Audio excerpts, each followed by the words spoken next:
All right, everyone. Now we're talking about Russiagate again, and it's a good idea that we do so because people need to be reminded about how deep this scandal actually went.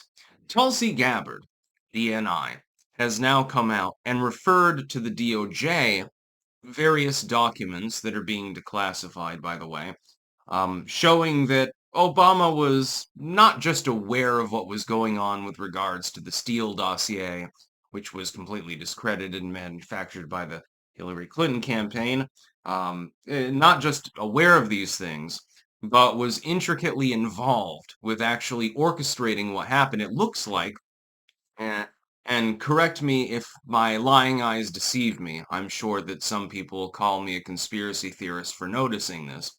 It appears that the CIA was used as an intermediary by the Obama people in order to try to stymie Trump from taking office.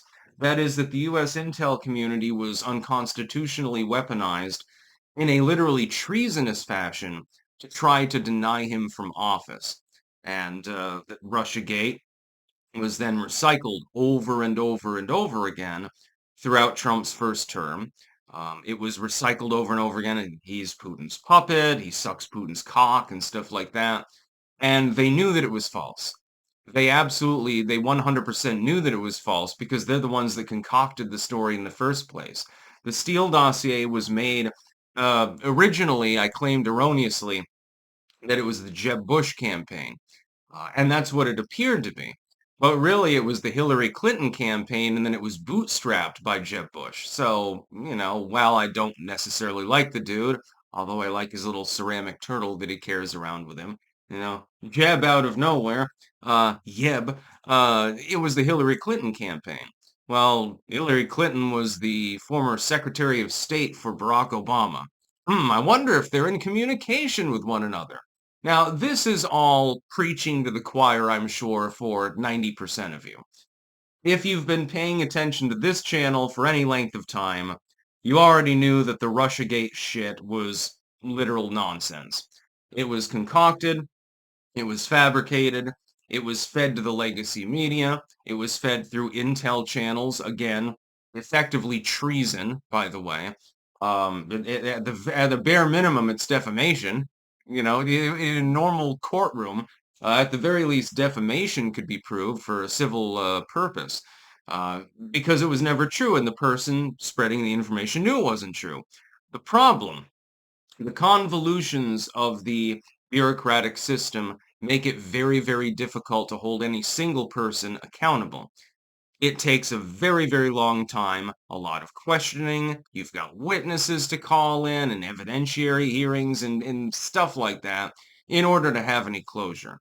Do I expect Barack Obama to be behind bars? No. Come on, that's not going to happen. At the end of the day, even if it were outright proven, hey, Obama signed this order here to the FBI to spread this disinformation, even then, he wouldn't go to jail. He wouldn't be held accountable in any way. Trump would either ignore the issue or he'd pardon him outright and say, look, it's a former president. But that would, by the way, win him enormous political kudos if he did so. Now, I'm taking mercy on this dude who, basically committed treason involving me. But I have decided to be a benevolent figure within politics. He could take the moral high road and he'd do a lot more damage to the liberal movement than by actually trying to go after Obama in a losing battle. It's not going to happen. With regards to some of these lower level officials that were apparently involved within the intel community and so forth, they're more vulnerable. They should probably be worrying about their jobs right now because it looks like the Trump administration is actually intending on going after them, as opposed to maybe threats against, maybe we'll investigate Joe Biden and then we're going to be the congressional Republicans. When you defer to them, you know that it's not a serious proceeding, by the way. Just pointing that out.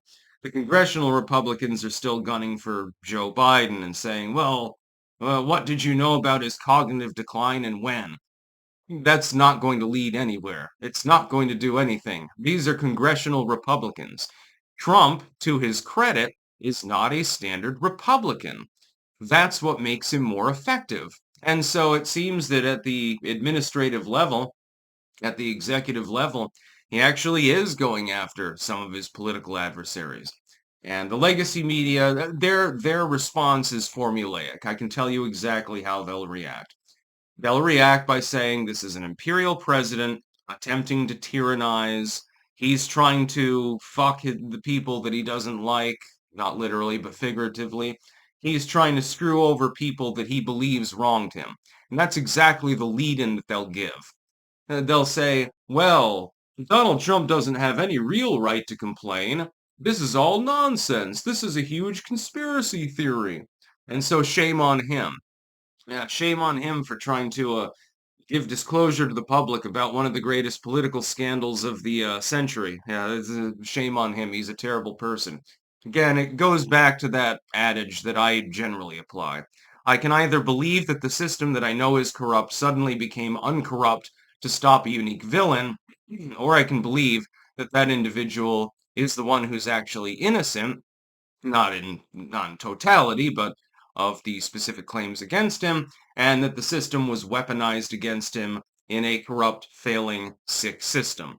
I choose the latter because Occam's razor, number one, and number two, again, I know that the system is corrupt. I've seen it firsthand.